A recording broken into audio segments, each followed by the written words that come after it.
The betrayal hits me again as I watch them through the conference room glass.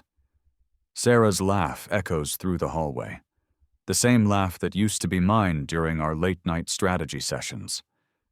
Now it belongs to Derek, our new VP of Sales, as she announces my termination to the entire leadership team.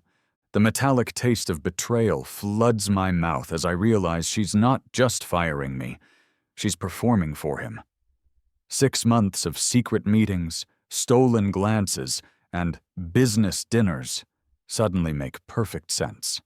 The woman I trusted with my career, my innovations, my heart, has chosen him over everything we built together. The sharp scent of Sarah's vanilla perfume still lingers in the air from our earlier meeting. The same fragrance that used to comfort me during long work nights now feels like poison. I tremble slightly as I remember this morning's conversation. "Marcus, we need to talk," she had said, her voice carrying that professional coldness I'd never heard directed at me before.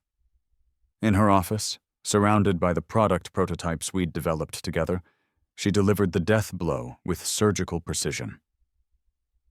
"Your performance hasn't met our evolving standards," she lied smoothly, her green eyes avoiding mine. "We are restructuring the marketing department, and unfortunately, your position is being eliminated." The irony wasn't lost on me. I had single-handedly increased our conversion rates by 340% in the past year. My growth hacking strategies had taken Velocity Tech from a struggling startup to a company worth $50 million. But none of that mattered now. Instead of arguing or begging, I simply nodded and asked, "When's my last day?" The question caught her off guard. She expected anger, tears, desperation. Instead, I gave her calm professionalism, and I could see it unnerved her. Derek enters the conference room now, his perfectly styled hair and expensive suit a stark contrast to my rumpled appearance.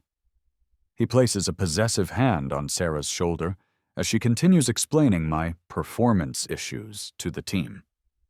The same team that had celebrated my campaigns just weeks ago. The sound of Derek's overly loud laughter grates against my eardrums like nails on a chalkboard. He thinks he's won. They both do. But as I pack my desk, feeling the smooth surface of my awards and commendations, I make a silent promise. This isn't the end of my story. It's the beginning of theirs ending. The skills that made Velocity Tech successful weren't Sarah's or Derek's. They were mine. And they just made the biggest mistake of their careers. Little do they know I've already received 3 headhunter calls this week, including one from Velocity Tech's biggest competitor. 6 months earlier, everything felt different. Sarah had just been promoted to CMO, and I was her right-hand strategist. We were unstoppable. A perfect fusion of her business acumen and my creative marketing genius. Late nights blurred into early mornings as we revolutionized the company's entire approach to customer acquisition. The bitter taste of countless energy drinks mixed with the warm glow of desk lamps created our own little world in the empty office building. Those were the nights when professional boundaries began to blur. "Marcus, you're brilliant," she would say, her fingers accidentally brushing mine as we reviewed campaign data. "I don't know what I'd do without you." The compliments intoxicated me more than any alcohol ever could. I was falling hard, and I thought she was too. The way she'd light up when I entered a room, how she'd seek my opinion before anyone else's.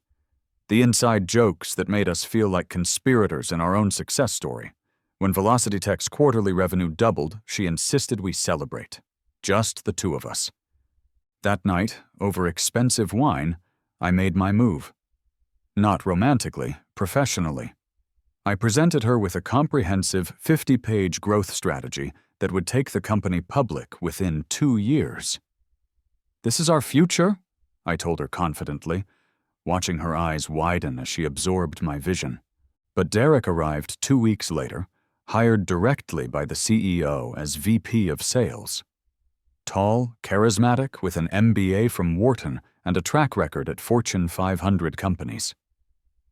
Everything I wasn't. Where I was analytical and strategic, he was charming and political. Where I was devoted to the work, he was devoted to climbing ladders. The sharp click of his Italian leather shoes announced his presence before he even entered a room. Within days, he had infiltrated every important meeting, every strategic discussion, every moment I had previously shared alone with Sarah. "Sarah, darling," he would say, the endearment rolling off his tongue like honey. "We need to discuss synergies between our departments." I watched helplessly as he maneuvered himself into my position, not through competence, but through pure charm and manipulation. The changes were subtle at first. Sarah stopped asking for my input during executive meetings. Our brainstorming sessions became department realignment discussions that somehow never included me. When I questioned the shift, she'd brush me off with corporate speak about evolving team dynamics and strategic restructuring. The smell of Derek's expensive cologne seemed to permeate every space Sarah occupied, marking his territory like some primitive ritual. Even her office began to smell like him. The final blow came when I discovered they were presenting my growth strategy to investors, with Derek's name on it and mine conspicuously absent. My late nights, my research, my innovations, all rebranded as his vision for the company's future. When I confronted Sarah about it, she looked me dead in the eye and said, "That strategy was developed by the marketing team as a whole. No one person can take credit." The betrayal cut deeper than any romantic rejection ever could have, but I had been careful, very careful, and they had no idea that I had documented everything. The security guard's heavy footsteps echo behind me as I'm escorted out of the building like some common criminal. 26 months of dedication, innovation, and loyalty reduced to a cardboard box and a security escort. The humiliation burns through my chest like acid. Derek watches from the lobby, barely suppressing his satisfaction. He's won more than Sarah's affection. He's eliminated his only real competition, or so he thinks. The rough cardboard of the box cuts into my palms as I carry 2 years of my professional life to my car. The weight feels heavier than it should, laden with memories and broken promises. My phone erupts with notifications as word spreads through the tech community. Former colleagues express shock and support, but I can hear the underlying questions. What did Marcus do wrong? How did the golden boy fall so far so fast? The official company announcement is a masterpiece of corporate doublespeak. Velocity Tech is excited to announce the restructuring of our marketing department under new leadership. We thank Marcus Chen for his contributions and wish him well in his future endeavors. I don't defend myself publicly. Instead, I send a simple LinkedIn post. Excited for the next chapter. The best revenge is massive success. Stay tuned. Professional, dignified, and subtly threatening. Within hours, it has over 500 likes and counting. But the real blow comes 3 days later when I see Sarah and Derek's engagement announcement on social media. The betrayal cuts fresh and deep as I realize this wasn't just about business. It was about completely erasing me from their narrative. In their version of the story, I was never the architect of Velocity Tech's success. I was just an obstacle they had to remove. The photos show them at some upscale restaurant, her hand displaying a massive diamond ring, his arm around her waist possessively. The comments are nauseating. Congratulations from our former colleagues, hearts and celebration emojis from people who witnessed my destruction just days earlier. The bitter taste of instant coffee from my empty apartment becomes my constant companion as I plan my next move. No more expensive office coffee machines or catered meetings. Just me, my laptop, and an unquenchable thirst for vindication.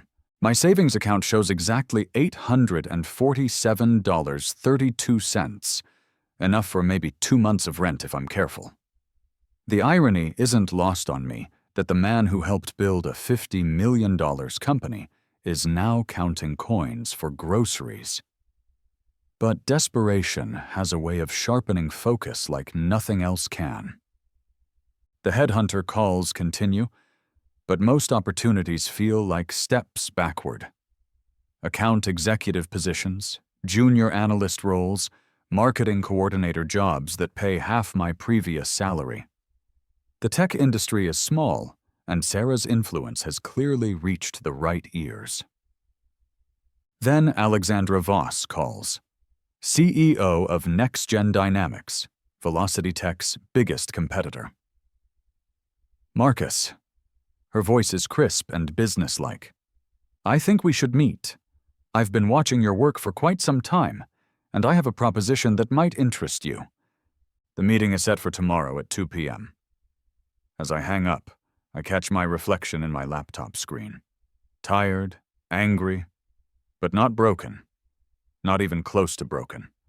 I have no idea that Alexandra has been planning this conversation for months, waiting for exactly this moment. Alexandra Voss commands the room before she even speaks. At 42, she's built NextGen Dynamics from a bootstrap startup into Velocity Tech's most formidable competitor. Her corner office overlooks the Austin skyline, and I can actually see Velocity Tech's building from her window, a perfect metaphor for what's about to unfold. Marcus, she says, her handshake firm and direct. I've been watching you dismantle your competition for 2 years. That growth strategy you developed? Pure genius. Those conversion optimization techniques? Revolutionary. And now you're available. The rich aroma of premium coffee fills her office as her assistant brings us artisanal lattes, a stark contrast to the instant coffee I've been surviving on. The small luxury feels almost decadent after days of unemployment. I try to maintain professional composure, but she sees right through it. You're wondering how much I know, she continues with a knowing smile. Marcus, I know everything. The late nights you spent building their campaigns, the strategies that tripled their conversion rates, even the growth plan they stole and presented as Derek's work. My surprise must be obvious because she laughs, not mockingly, but with genuine warmth.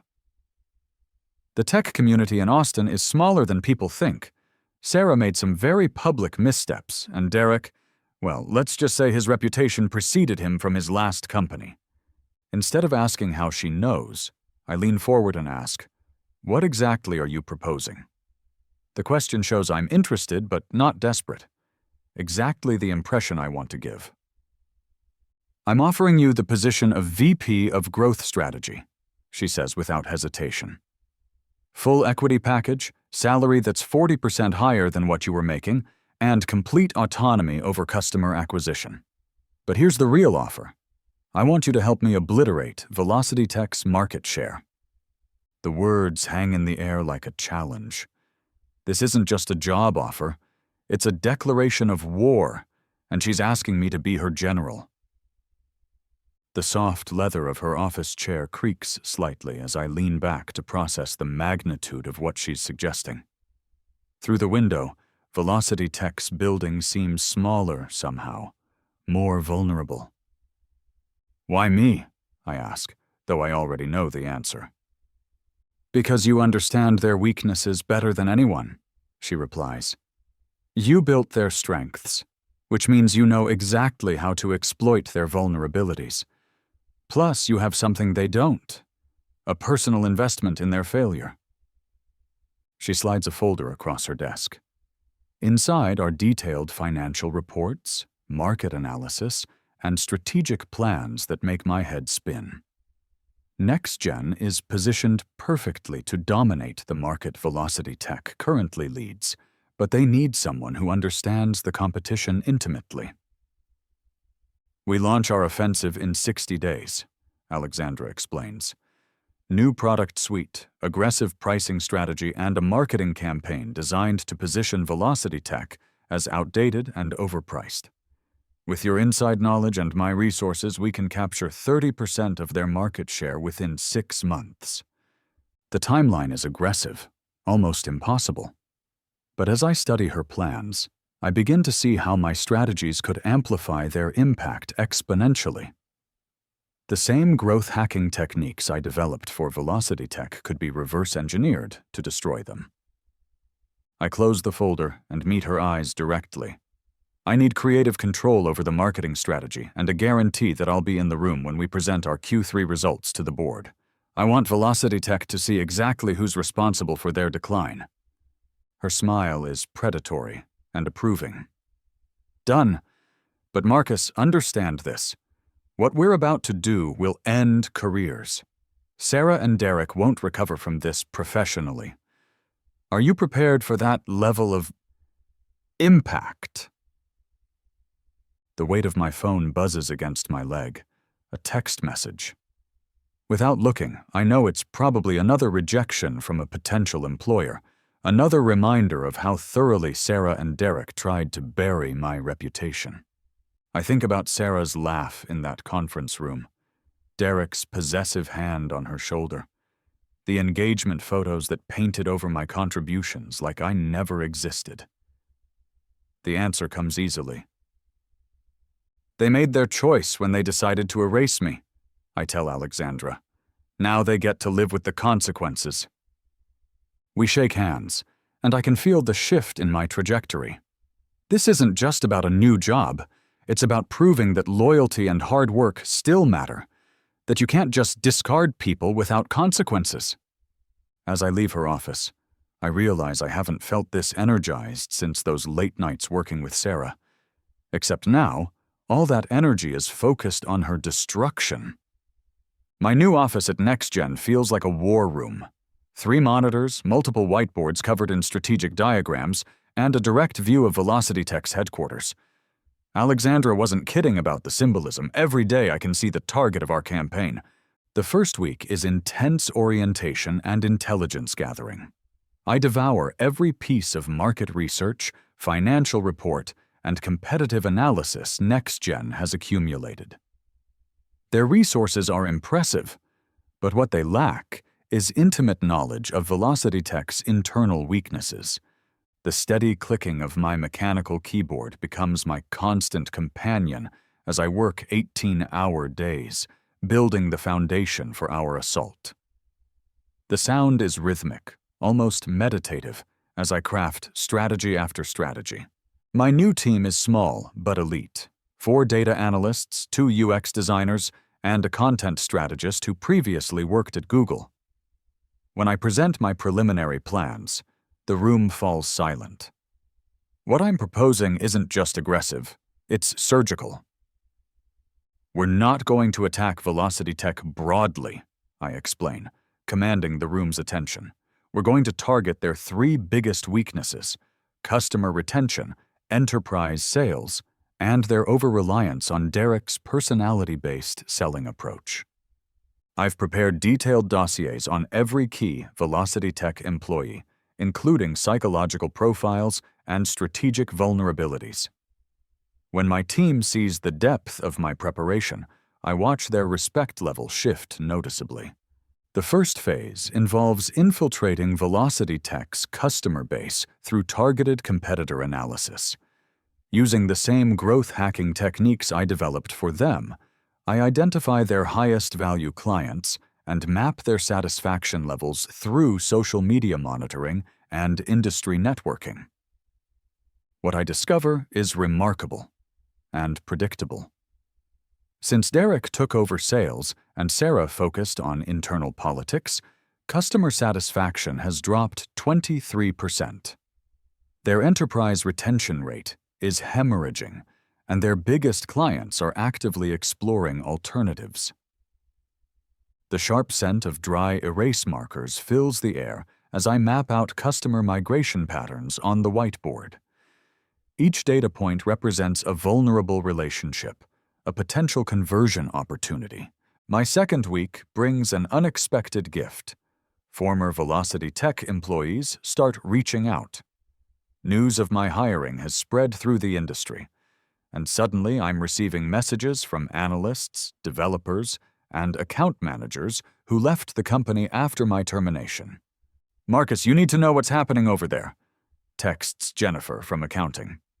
"Derek's been cutting costs everywhere, and Sarah's been taking credit for campaigns you built months ago. The place is falling apart." The intelligence is invaluable. Derek's cost-cutting has eliminated their customer success team. Sarah's inexperience in actual marketing execution is showing. She can manage people, but she can't create the innovative campaigns that built Velocity Tech's reputation. Without me, they're floundering. Instead of using this information for immediate attacks, I document everything meticulously. Patient preparation will make our eventual strike more devastating than any rushed assault. Alexandra checks in daily, impressed by my progress but hungry for action. "When do we launch?" she asks during our Friday strategy session. "Another month," I tell her confidently. "They need time to make more mistakes. Every day Derek runs sales and Sarah pretends to be a marketer. They weaken their own position. We strike when they're most vulnerable." The smooth surface of the conference table reflects the afternoon light streaming through the windows as we finalize our timeline. The symbolism isn't lost on me. Everything is coming into focus, becoming clear and sharp. The third week brings unexpected personal complications. Sarah calls my cell phone, a number she shouldn't even have anymore. "Marcus," her voice carries that familiar intimacy. "We need to talk. Can you meet me for coffee?" The audacity takes my breath away. After destroying my career and erasing my contributions, she wants to meet for coffee like we're old friends working through a misunderstanding. "I'm not available," I tell her simply, then hang up without explanation. No anger, no accusations, just professional unavailability. The move is calculated to unsettle her. She expected emotion, not indifference. She tries twice more, leaving voicemails that progressively reveal her desperation. "Marcus, please call me back. There are things you don't understand about the situation. I know you're angry, but we can work this out." The final message is telling. Derek doesn't know I'm calling. He can't know I'm calling. "Please, Marcus, we need to talk before you do something you'll regret." The metallic taste of adrenaline floods my mouth as I realize she knows about NextGen. More importantly, she's scared. Whatever confidence she had in her decision to fire me is cracking under the pressure of reality. I don't return her calls, but I do forward them to Alexandra. "They're panicking," she observes with satisfaction. "Sarah's smart enough to recognize the threat, even if Derek isn't." By month's end, our strategy is complete. Product positioning, pricing models, customer acquisition funnels, content marketing campaigns, and a comprehensive competitive analysis that reads like a military intelligence report. Everything is ready. What we don't know is that Sarah has been conducting her own intelligence gathering, and she's discovered something about our plans that could change everything. Launch day arrives with the intensity of a coordinated military strike. At 6 a.m. sharp, NextGen's new product suite goes live across all channels simultaneously. Website updates, social media campaigns, email marketing sequences, and targeted advertising all explode into the market with precision timing.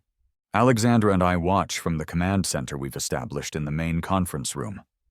Multiple screens display real-time analytics, social media monitoring, competitor tracking, and customer response metrics.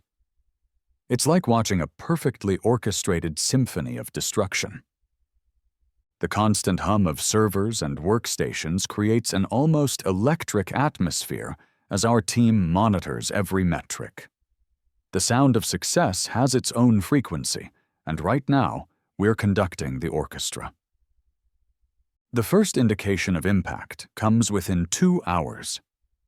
VelocityTech's website traffic drops 15% as potential customers are redirected to our superior offerings.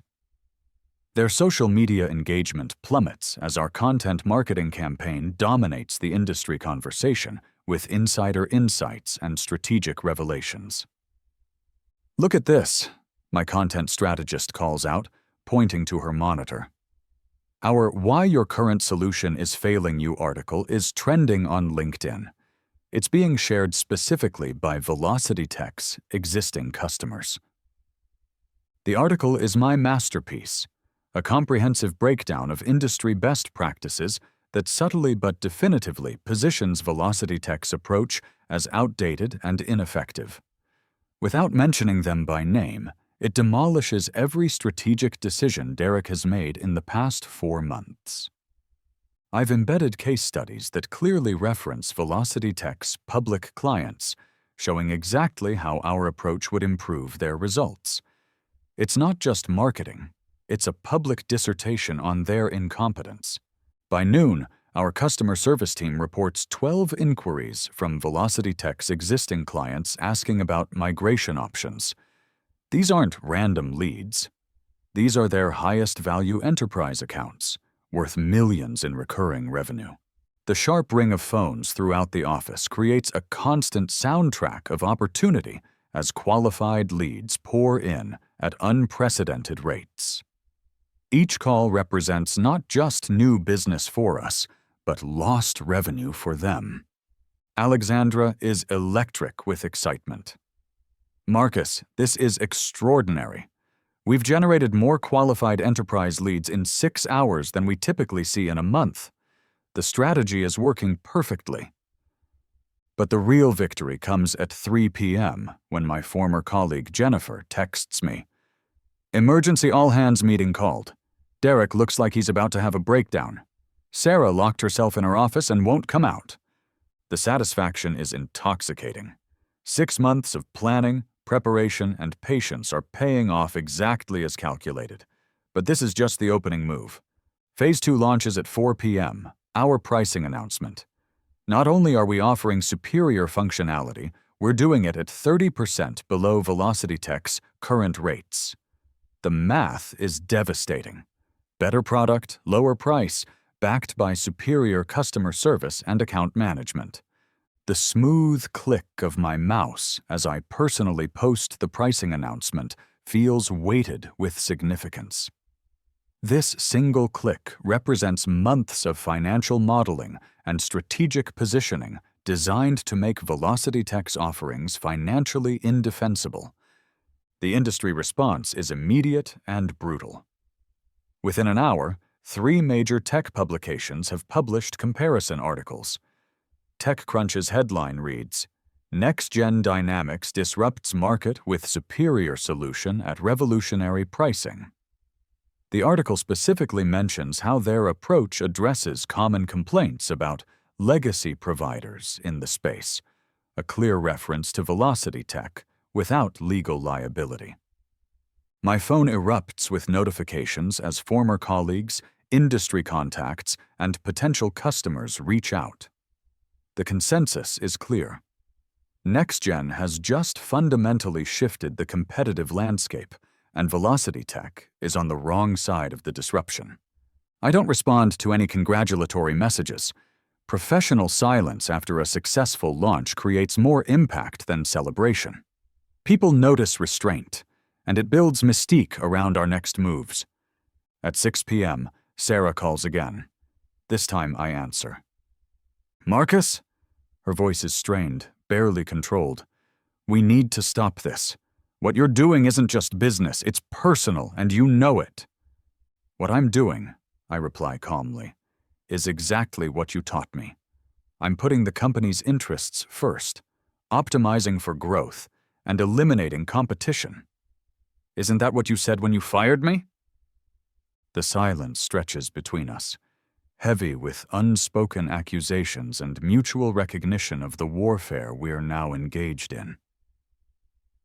"This will destroy us," she finally admits. "That's the point," I tell her, ending the call.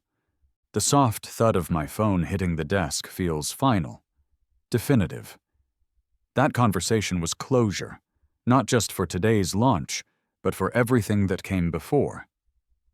Alexandra appears beside my desk with 2 glasses of champagne.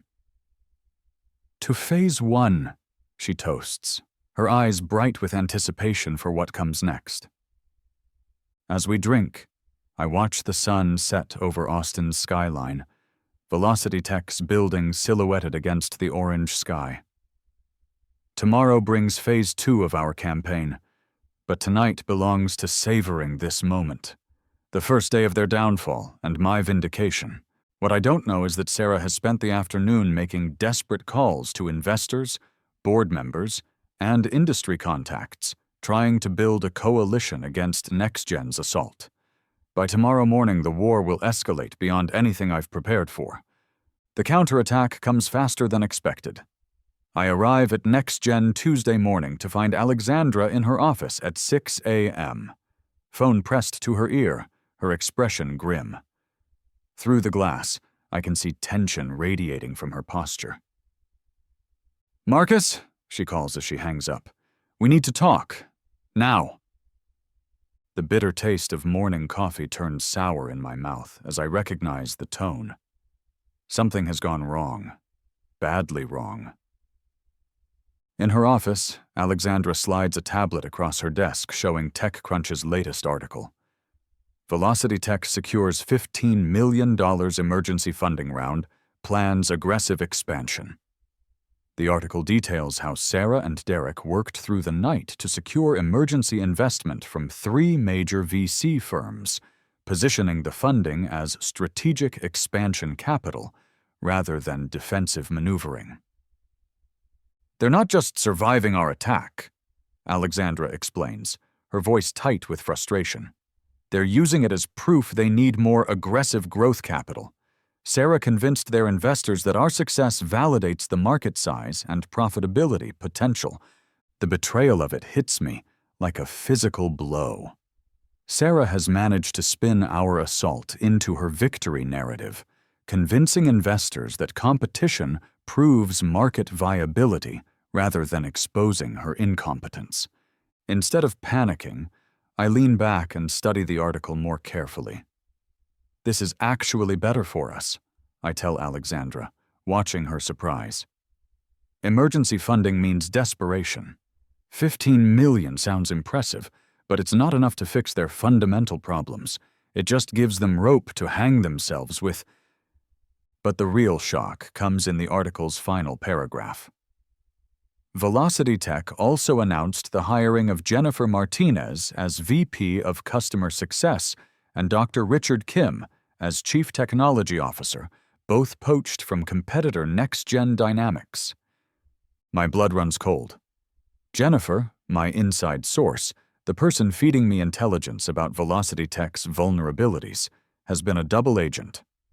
And Dr. Kim, our head of product development, has taken our entire technical roadmap with him.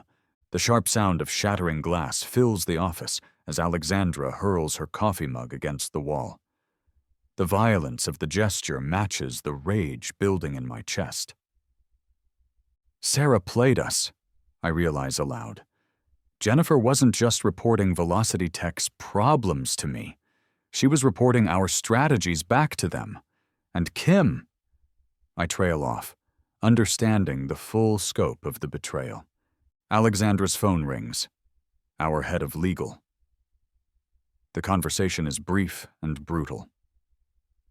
Industrial espionage lawsuit filed this morning, she reports after hanging up. They're claiming we stole proprietary algorithms and customer data. It's bullshit, but it'll tie us up in court for months. The fury building inside me is different from anything I've felt before. This isn't just business competition, it's personal warfare with no rules and no mercy. Sarah has escalated beyond professional rivalry into something darker and more vindictive. The acrid smell of burned coffee from Alexandra's shattered mug mingles with the stress sweat beginning to permeate the office as we realize the magnitude of our situation. But I refuse to be defeated by the same tactics twice. We adapt, I tell Alexandra firmly. They want to play dirty? Let's show them what dirty actually looks like. The next 8 hours are a blur of strategic recalibration. Our legal team prepares countersuits for defamation and tortious interference. Our PR firm begins crafting narrative frameworks that position Velocity Tech's emergency funding as desperation rather than strength. And I begin orchestrating the most audacious move of my career.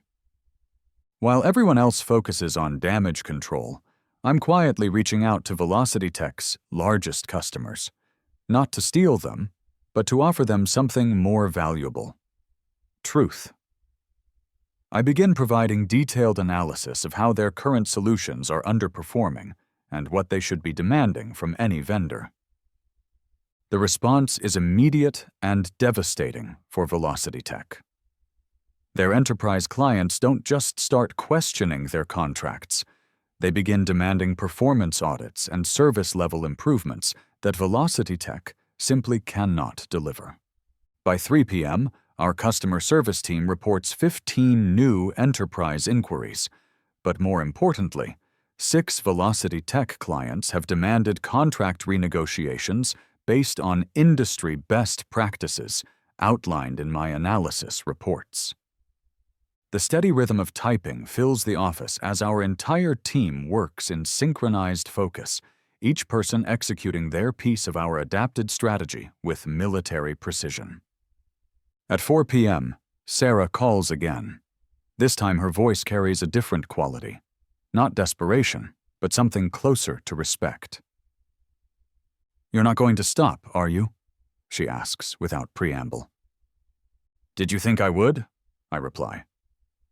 "I hoped you might be rational about this. We could both lose everything, Marcus. Your lawsuit exposure, our market damage, there has to be a better way." For a moment, I almost hear the Sarah I used to know, the one who valued strategic thinking over personal victory. But then I remember her laugh in that conference room, Derek's possessive hand, the systematic erasure of my contributions. "There was a better way," I tell her. "It was called treating people with respect and honoring their contributions. You chose a different path. Now we're both committed to seeing where it leads." The call ends with understanding rather than anger. We both know this has moved beyond business competition into something more fundamental, a test of which approach to leadership and loyalty ultimately prevails. As the day ends, Alexandra and I review our adapted strategies. The setback was significant, but not fatal.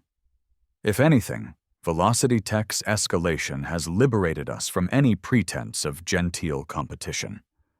What neither of us realizes is that Derek has been planning his own surprise move, one that will force me to confront not just professional rivalry, but the personal feelings I thought I had buried forever. Friday evening finds me alone in the office, most of the team having left early for weekend plans. The past 3 days have been a relentless chess match. Moves and counter-moves, strategies and adaptations. I'm reviewing next week's campaign adjustments when my security monitor shows an unexpected visitor in the lobby. Derek Morrison stands there in his expensive suit, looking every inch the successful executive. But something in his posture suggests this isn't a social call. The soft hiss of the elevator arriving on my floor seems ominous in the empty building's silence. My heart rate accelerates as I prepare for whatever confrontation he's planned. "Marcus," he says, entering my office without invitation. "We need to discuss terms." His confidence is remarkable given the circumstances. Velocity Tech's stock price has dropped 18% since our launch. Their customer satisfaction scores are plummeting, and industry analysts are questioning their long-term viability. Yet Derek sits across from my desk like he holds all the winning cards. I don't offer him a seat or acknowledge his statement. Instead, I continue reviewing my reports, forcing him to fill the silence and reveal his intentions. "You're destroying something beautiful," he continues, settling into the chair anyway. Velocity Tech was a great company before you decided to wage this personal vendetta. The arrogance is breathtaking. Velocity Tech was a great company when I was building it, I reply without looking up from my screen. Now it's just another startup burning through investor money while pretending innovation is the same as marketing. Derek's laugh is harsh, calculated. Is this really about the company, Marcus? Or is this about Sarah choosing me? The question hangs in the air like a challenge. This is the moment he's been building toward, turning professional competition into personal humiliation. But I've been preparing for this conversation since the day they fired me. The sharp scent of his cologne brings back memories of those early days when he first appeared at Velocity Tech, infiltrating every space that used to be mine and Sarah's domain. This is about competence, I tell him, finally meeting his eyes. You've taken a company I helped build from 0 to 50 million and driven it toward irrelevance in 6 months. Sarah may have chosen you, but the market is choosing differently. Derek leans forward, his expression shifting from confident to predatory. Here's what you don't understand, Marcus. Sarah didn't just choose me romantically. She chose me professionally because I have something you'll never have. Vision beyond tactical execution. He slides a folder across my desk. Inside are documents I recognize but shouldn't. NextGen's internal strategic plans, customer acquisition models, and financial projections. My stomach plummets as I realize the implications. Jennifer wasn't our only source inside NextGen, Derek reveals with satisfaction. Your entire strategy has been compromised from the beginning. We've been 3 steps ahead of every move you've made. The betrayal cuts deeper than anything Sarah ever did. Someone on my own team, someone I've trusted with confidential information, has been feeding our plans to Velocity Tech throughout our entire campaign. The rough texture of the documents feels like sandpaper against my fingertips as I flip through page after page of our most sensitive strategic information. Each page represents hours of work, months of planning, all compromised by someone I considered an ally. Who? I ask simply. Derek's smile is triumphant. Does it matter? The point is, your big revenge fantasy was doomed from the start. We've known about every product launch, every pricing strategy, every customer target. We've been able to counter your moves before you even made them. My mind races through the possibilities. Our small team has access to different levels of information. The mole has to be someone with comprehensive strategic access, not a junior analyst, but someone in leadership. Instead of demanding answers or showing anger, I lean back and study Derek carefully. If you've been 3 steps ahead, why are you here? Winning strategies don't require victory speeches. The question hits its mark. Derek's confidence wavers for just a moment, long enough for me to see the cracks in his narrative. Because, he says, recovering quickly, I'm offering you a way out before things get worse. Velocity Tech is prepared to offer you a consulting contract. Generous terms, public acknowledgement of your contributions, and most importantly, an end to this destructive competition. The low hum of the building's ventilation system becomes more noticeable in the silence following his offer. The white noise seems to amplify the tension between us. What's the real offer, Derek? I ask, seeing through his corporate language to the desperation underneath. His mask slips entirely. The real offer is this. Take the deal, or we destroy you personally. Sarah has documentation of every after-hours meeting you two had, every text message, every moment that crossed professional boundaries. Sexual harassment allegations can be very damaging to someone trying to rebuild their career. The threat is crystal clear, and it's brilliant in its maliciousness. Even false allegations would devastate my reputation and make me unemployable in the tech industry. Sarah knows exactly what happened between us, Nothing inappropriate, but enough ambiguous moments that could be reframed with malicious intent. But Derek has made a critical error. He's shown me his desperation while revealing the extent of their intelligence operation. If they had everything under control, threats wouldn't be necessary. I stand up slowly, towering over him in my own office. Derek, there's something you should know about me. I don't respond well to threats. In fact, they tend to bring out my most creative instincts. I walk to my window, looking out at the Austin skyline. Velocity Tech's building is still visible, but from up here it looks smaller than ever. Your intelligence operation tells me something important, I continue without turning around. You're scared, really, genuinely frightened of what we're building here, because despite all your inside information, you haven't been able to stop us. The cool glass of the window against my palm feels solid, real, unlike the corporate theater we've been performing for months. This moment of clarity cuts through all the strategic maneuvering to something more fundamental. Our customer acquisition is accelerating. Your customer retention is collapsing. No amount of emergency funding or industrial espionage changes the basic math. We're building something better, and the market knows it. I turn back to face Derek, watching his expression shift from confidence to uncertainty. So here's my counteroffer. Leave my office, take your threats back to Sarah, and prepare for Phase 3 of our campaign. Because what you've seen so far was just the opening act. Derek stands, his composure cracking. You have no idea what you're up against, Marcus. No, I reply, smiling for the first time in this conversation. You have no idea what you've unleashed.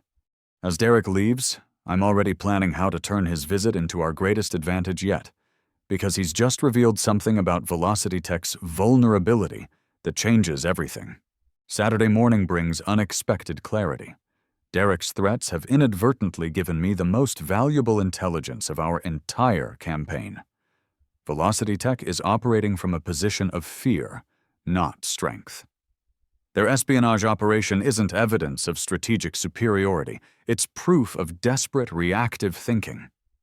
I arrive at the office early, my mind crystallizing around a new understanding of the battlefield. Alexandra finds me at 7 a.m., surrounded by whiteboards covered in fresh strategic diagrams. The sharp scent of coffee mingles with dry erase markers as I explain my revelation. They've been playing defense while we thought they were playing offense. Every counter-move has been reactive, not strategic. What do you mean? Alexandra asks, studying my diagrams with growing interest. Derek's visit wasn't a victory lap. It was reconnaissance. They're trying to understand why their intelligence advantage isn't translating into market success. The answer is simple. Knowing our tactics doesn't help if their fundamental strategy is flawed. I've spent the night developing what I call the transparency offensive. Instead of hiding our strategies, we're going to make them completely public while daring Velocity Tech to compete on pure execution rather than intelligence gathering. The plan is audacious. Publish our entire strategic playbook as an industry white paper, positioning NextGen as thought leaders who are so confident in our execution that we can afford to share our methods.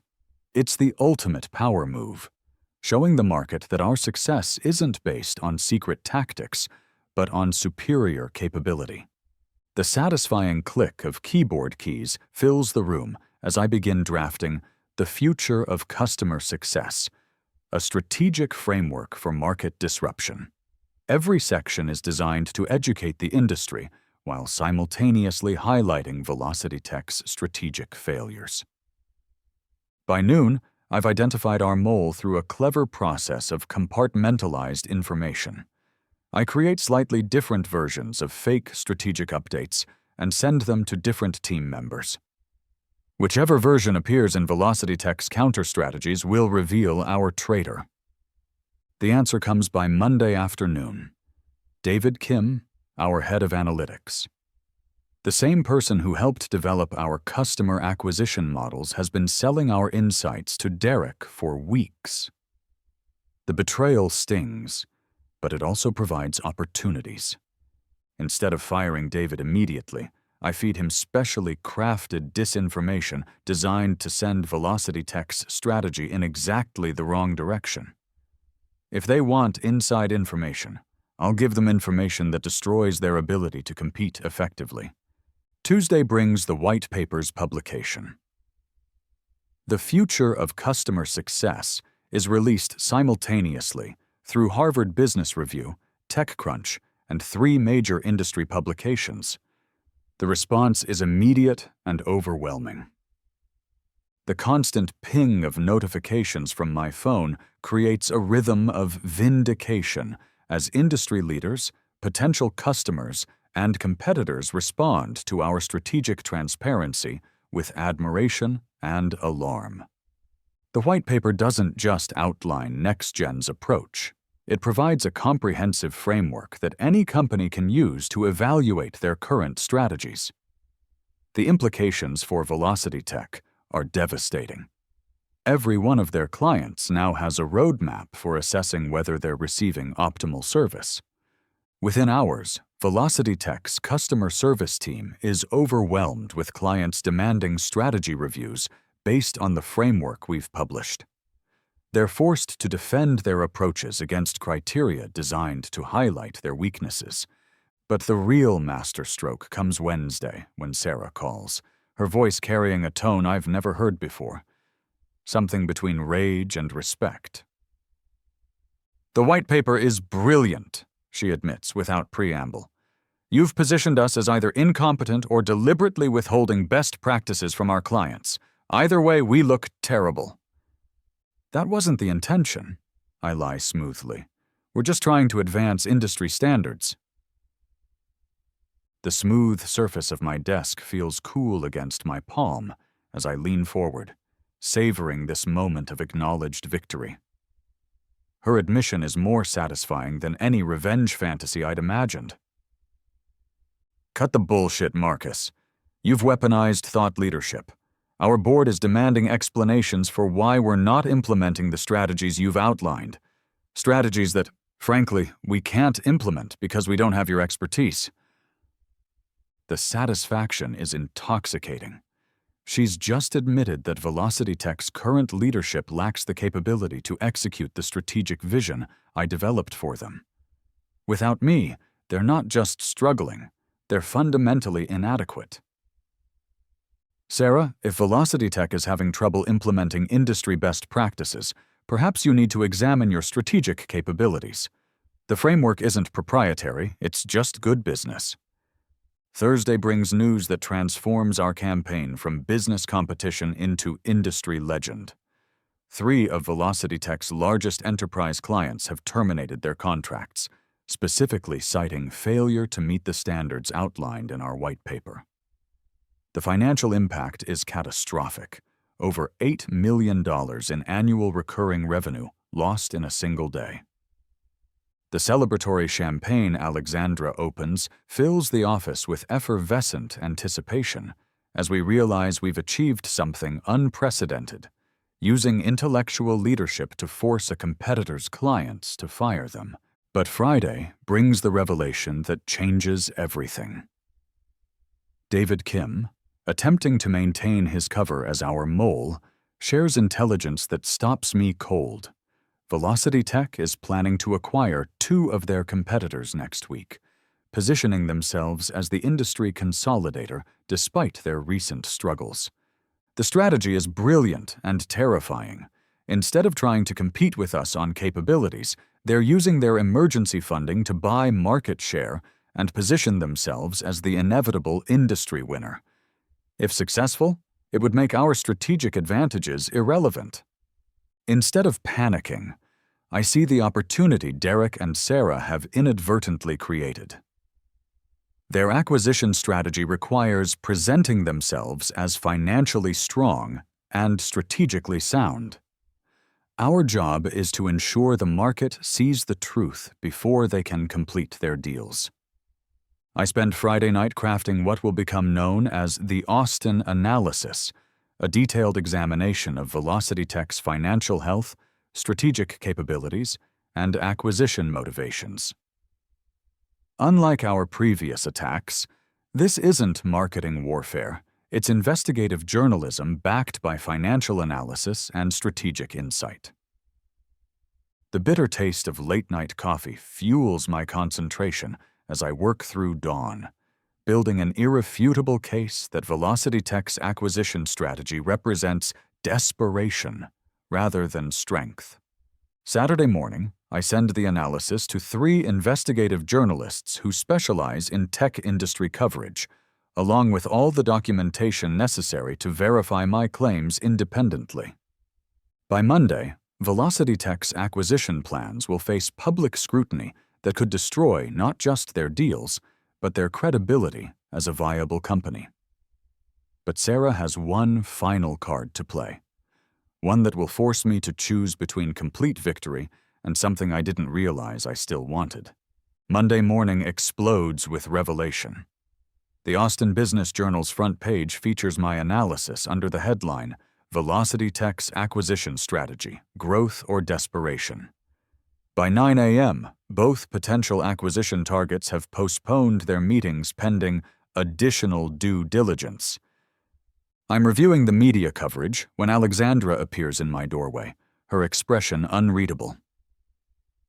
"Marcus," she says carefully, "Sarah Chen is here. She wants to meet with both of us." The sharp intake of breath burns my lungs as I realize this isn't about business anymore. This is about ending things one way or another. Sarah enters the conference room looking exhausted, but determined. 6 months of warfare have taken their toll. She's thinner. Her eyes carry shadows I've never seen before, but her posture still radiates the intelligence and strength that first attracted me to her vision. "Congratulations," she begins without preamble. "You've won. Velocity Tech's board called an emergency meeting this morning. Derek's been placed on administrative leave pending investigation of the acquisition strategy, and I've been given 2 weeks to present a viability plan or face termination myself. The victory should feel sweeter than this. I've accomplished everything I set out to do, vindicated my contributions, exposed their incompetence, and dismantled the company that discarded me. So why does seeing Sarah's defeat feel hollow instead of satisfying? I don't gloat or celebrate. Instead, I ask simply, what do you want, Sarah?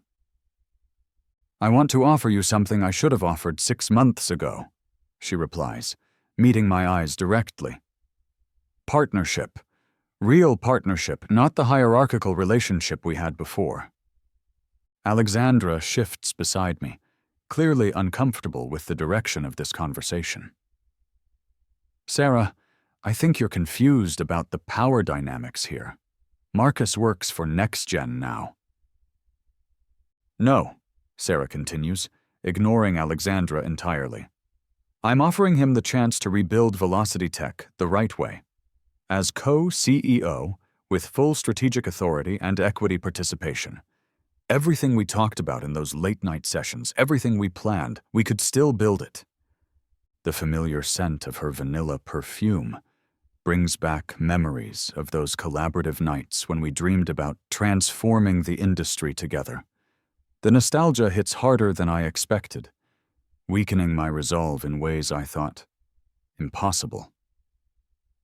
"You're 6 months too late," I tell her, but my voice lacks the conviction I want it to have. "Am I?" she challenges. "Marcus, look at what you've accomplished in 6 months.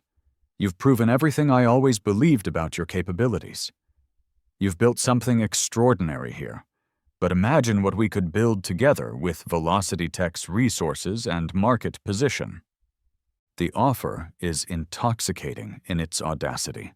Return to Velocity Tech not as the discarded employee, but as the conquering leader who earned his position through pure competence and strategic brilliance. It would be the ultimate vindication, not just defeating them, but claiming ownership of their future. The smooth surface of the conference table reflects the overhead lights as I process the implications of her offer. The symbolism isn't lost on me.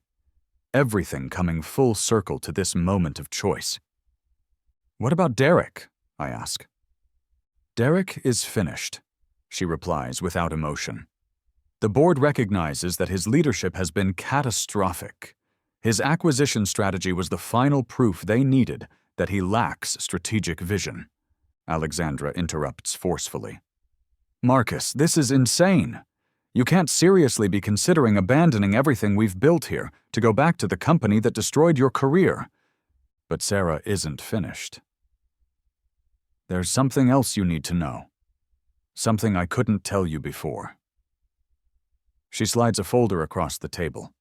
Not documents this time, but photographs and printed emails. I open the folder calmly, despite my racing pulse, refusing to show how deeply this conversation is affecting me. Inside are screenshots of Derek's communications with board members, dating back to before my termination. The emails revealed the truth I suspected but couldn't prove. Derek orchestrated my firing not to impress Sarah, but to eliminate the one person who could expose his incompetence. "Derek convinced the board that you were a threat to company stability," Sarah explains. "He argued that your influence over strategic decisions was too great for someone without executive title. He positioned himself as the stable, experienced leader they needed, and me as the inexperienced manager who relied too heavily on subordinates. The revelation reframes everything. My termination wasn't about Sarah choosing Derek romantically. It was about Derek manipulating the board's perceptions to eliminate his only real competition. Sarah was as much a victim of his political maneuvering as I was. The rustling of papers as I continue reading fills the silence with the sound of truth being revealed. Each email shows Derek's calculated destruction of my reputation and systematic undermining of Sarah's confidence. "Why didn't you tell me this before?" I ask, though I already know the answer. "Because I was ashamed," she admits, her voice cracking slightly. "I let him manipulate me into believing you were a threat to my authority. I was so focused on proving myself as a leader that I couldn't see how he was using my insecurities against both of us." Alexandra stands abruptly. "This is emotional manipulation, Marcus. Don't let nostalgia cloud your judgment about what's best for your career." But I'm remembering those late nights, those collaborative sessions where Sarah and I built something beautiful together. Not the politics or the romance or the competition, just the pure joy of creating something innovative with someone who understood your vision. I close the folder and look directly at Sarah. If I were to consider this, and I'm not saying I am, what guarantees do I have that you won't let politics destroy our partnership again? "None," she answers honestly. "Except the knowledge that I've learned from the biggest mistake of my career. I chose political expedience over loyalty and competence, and it nearly destroyed everything I've worked for. I won't make that mistake again."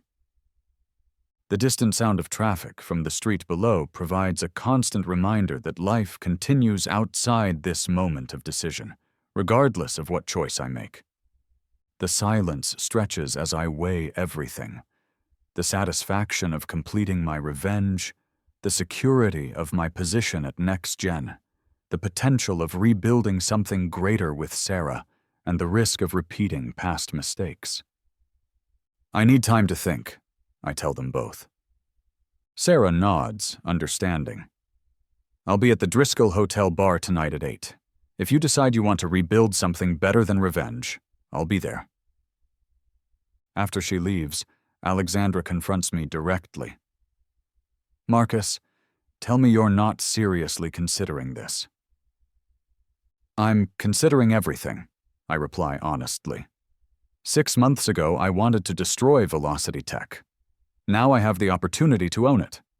The question is whether ownership is better than destruction. As evening approaches, I realize this decision isn't just about business strategy or career advancement. It's about who I want to become, and whether the person I was before the betrayal is someone worth reclaiming. 8 o'clock finds me standing outside the Driscoll Hotel, Austin's most historic landmark, where cattle barons and oil tycoons once made deals that shaped Texas. The symbolism isn't lost on me. This is where my own empire will be decided, one way or another. The warm evening air carries the scent of barbecue from nearby restaurants, mixing with the faint sound of live music drifting from the hotel's bar. Austin's energy pulses around me, reminding me why I fell in love with this city's entrepreneurial spirit. I find Sarah at a corner table, nursing what appears to be her first drink. She's too smart to impair her judgment before this conversation. She's changed from her business attire into something more casual, but the gesture feels calculated rather than relaxed. "You came," she says as I sit down, and I can hear the relief in her voice. "I almost didn't," I admit, signaling the bartender for a whiskey. "Alexandra thinks I'm making the biggest mistake of my career." I don't order immediately, letting the silence stretch as I study Sarah's expression. After 6 months of warfare, I've learned to read her tactical mind, and right now I can see her carefully calibrating her approach. "Alexandra's protecting her investment," Sarah replies, "but she doesn't understand what we're capable of together." The nostalgia hits again as I remember those late nights when we'd lose track of time, building strategies that felt more like art than work. Those moments when professional collaboration transcended into something approaching partnership of minds. The rich amber color of my whiskey catches the bar's warm lighting as I consider her words. The drink remains untouched. I need absolute clarity for this decision. "Sarah, I need you to understand something," I begin. "What happened 6 months ago didn't just cost me my job. It cost me my faith in loyalty, in partnership, in the idea that competence and dedication matter more than politics and manipulation." She winces, but doesn't look away. "I know, and I can't undo that damage, but I can offer you something different. A chance to build something where loyalty and competence are the only currencies that matter." The offer is tempting beyond reason. Return to Velocity Tech as co-CEO, with the authority to implement every strategy I've ever dreamed of, backed by resources that could transform not just the company, but the entire industry. "What about Derek?" I ask. "Derek is finished," she states flatly. "The board voted unanimously to terminate his contract after your analysis revealed the flaws in his acquisition strategy. He's already cleaned out his office." The satisfaction of that news is immediate and visceral. Derek's political maneuvering has finally caught up with him, and his removal validates every criticism I've made of his leadership. Instead of celebrating Derek's downfall, I focus on the strategic implications. "That still doesn't address the fundamental issue. How do I know you won't prioritize political expedience over partnership again?"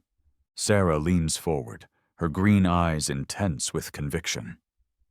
"Because I've learned that political expedience is actually political suicide. Firing you was the worst business decision I've ever made, and it nearly destroyed everything we built together." The low murmur of conversation from other patrons creates a backdrop of normalcy as we negotiate the future of 2 companies and our professional relationship. The ordinary setting makes our extraordinary conversation feel surreal. "Show me the structure," I demand. "If this is real partnership, I want to see the legal framework." Sarah slides a tablet across the table, displaying a partnership agreement that takes my breath away. Co-CEO structure with equal voting rights, 25% equity stake that vests immediately, and strategic authority over all customer-facing operations. The terms are more generous than anything I could have negotiated from a position of strength, let alone as someone they previously fired. The board approved this? I ask, scanning the technical details. Unanimously, she confirms. They recognize that rebuilding Velocity Tech requires admitting their mistakes and bringing in proven leadership. Your success at NextGen proved everything they should have known 6 months ago. The vindication is complete and overwhelming.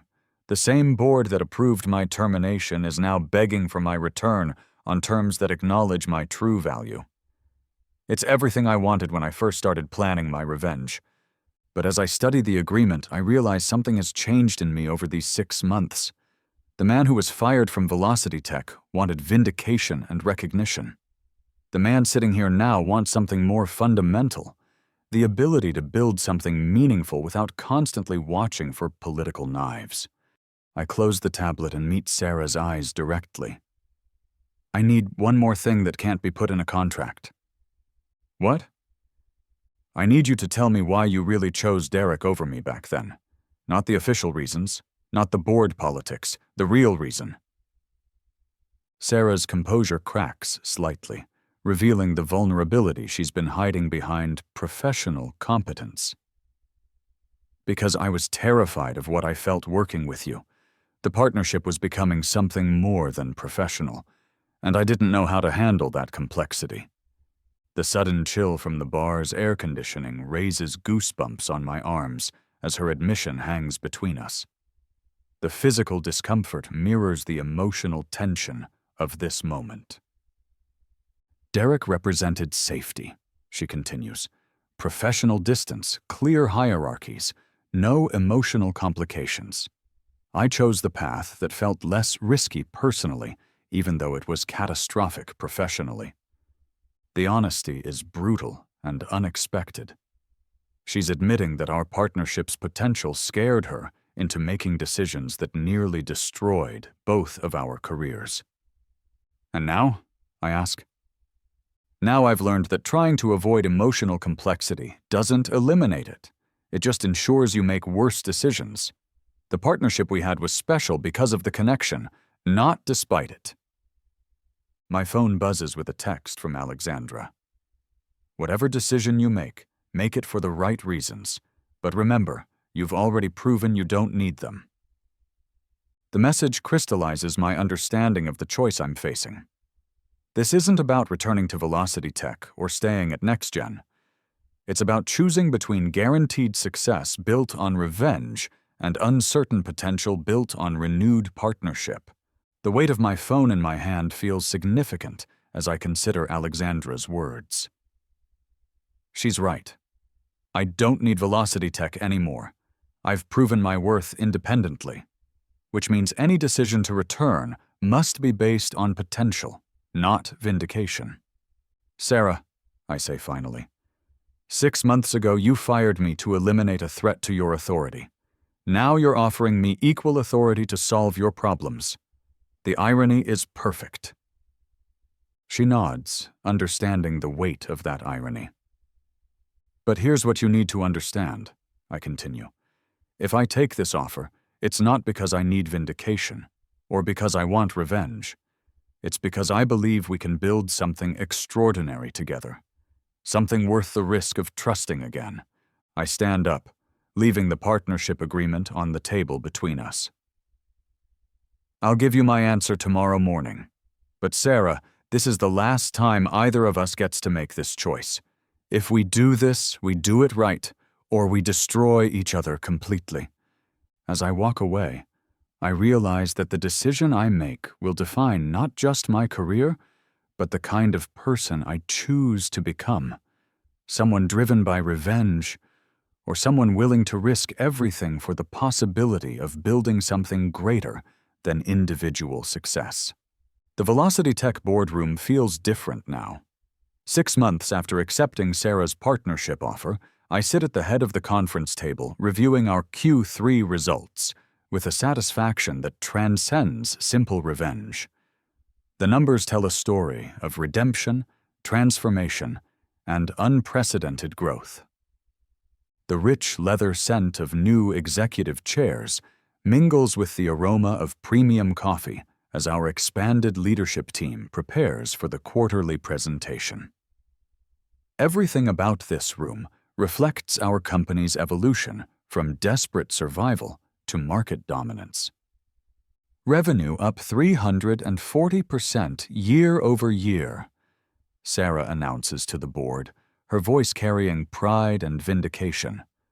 Customer retention at 97%, the highest in industry history, and our Net Promoter Score has increased from 23 to 81 in 6 months. I watch the board members' faces as they absorb the magnitude of our turnaround. These are the same people who approved my termination less than a year ago, and now they're witnessing the results of what happens when competence and vision are properly supported. I don't gloat or reference the past. Instead, I present our strategic roadmap for the next 18 months with the confidence of someone who has earned their position through pure performance. The presentation flows seamlessly between Sarah's business development updates and my strategic analysis. Our partnership has evolved into something more effective than either of us achieved independently, a fusion of her relationship-building skills with my systematic innovation approach. The soft clicking of presentation slides provides rhythm to our collaborative narrative as we outline expansion plans, product development milestones, and market penetration strategies that position Velocity Tech as the undisputed industry leader. After the board meeting, Sarah and I retreat to what used to be Derek's office, now our shared strategic planning space. The room has been completely redesigned, reflecting our collaborative approach rather than traditional executive hierarchy. "Marcus," she says, settling into one of the comfortable chairs we use for strategy sessions, "I need to ask you something I've been wondering about for months." "What's that?" "Do you ever regret leaving NextGen? Alexandra built something impressive there, and you were integral to that success." The question makes me reflect on the path that brought me here. NextGen continues to thrive under Alexandra's leadership, and we maintain a respectful, competitive relationship rather than the destructive warfare that characterized my early months there. The afternoon sunlight streaming through our windows illuminates the wall where we've mounted our industry awards and recognition certificates, tangible proof of what collaborative leadership can accomplish. I regret the circumstances that made the choice necessary, I tell her honestly. But I don't regret the choice itself. What we've built here represents something more sustainable than revenge-driven success. My phone buzzes with a text message that makes me smile. "Congratulations on the Q3 results. Looks like you chose the harder path, but the right one. Alexandra." Even my former CEO recognizes that rebuilding something is more impressive than destroying it, especially when that rebuilding required overcoming personal betrayal and professional sabotage. I share Alexandra's message with Sarah, demonstrating that my success here isn't diminished by maintaining respect for my previous achievements.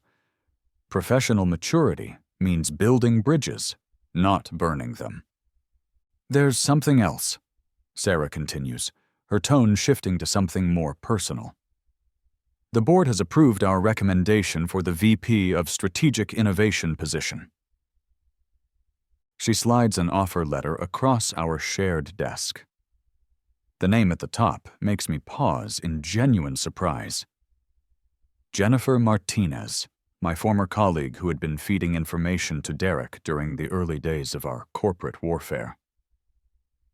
"Jennifer?" I ask. "After everything that happened?" Sarah's expression is thoughtful, measured. Jennifer reached out 6 weeks ago with a proposal for rebuilding Velocity Tech's customer success infrastructure. Her insights were brilliant, and her remorse about the intelligence sharing seemed genuine.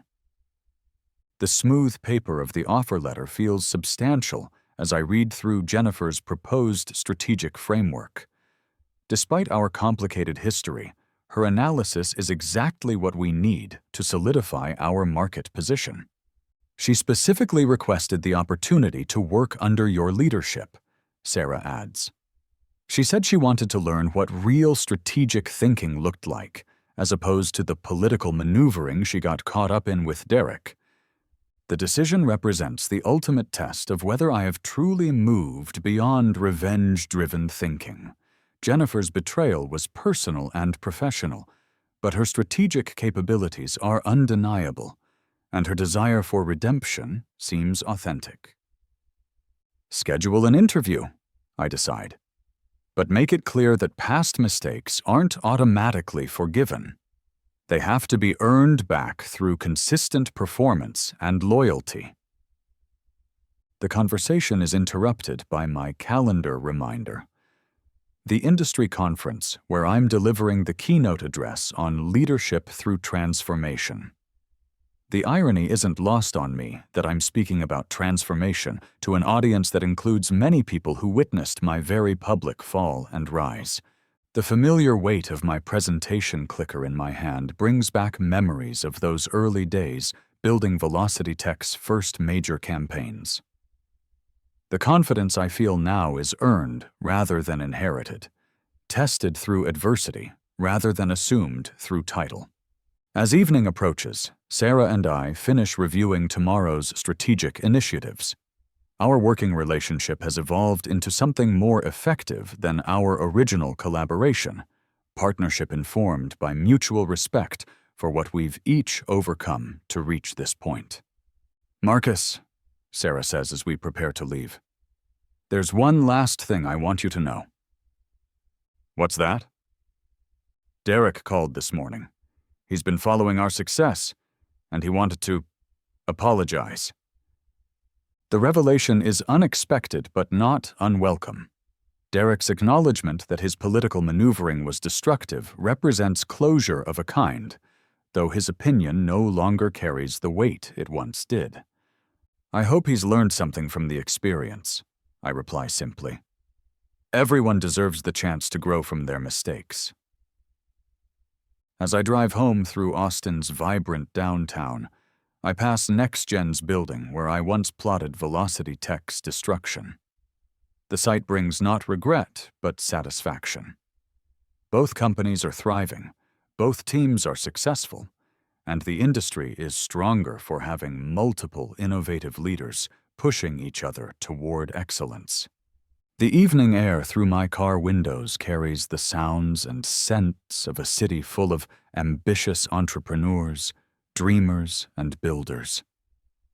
I'm part of that community again, not as someone seeking revenge, but as someone committed to creating value. My phone rings as I pull into my driveway. Sarah calling with news that our biggest competitor has just announced they're discontinuing their main product line, unable to compete with our innovation pace. "We did it," she says, her voice carrying amazement even now. "We're officially the market leader." 6 months ago, I wanted to destroy Velocity Tech to prove my worth. Tonight, I've proven something more valuable. That the best revenge isn't massive success.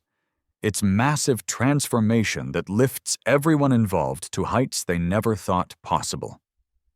The cycle is complete, but the story is just beginning.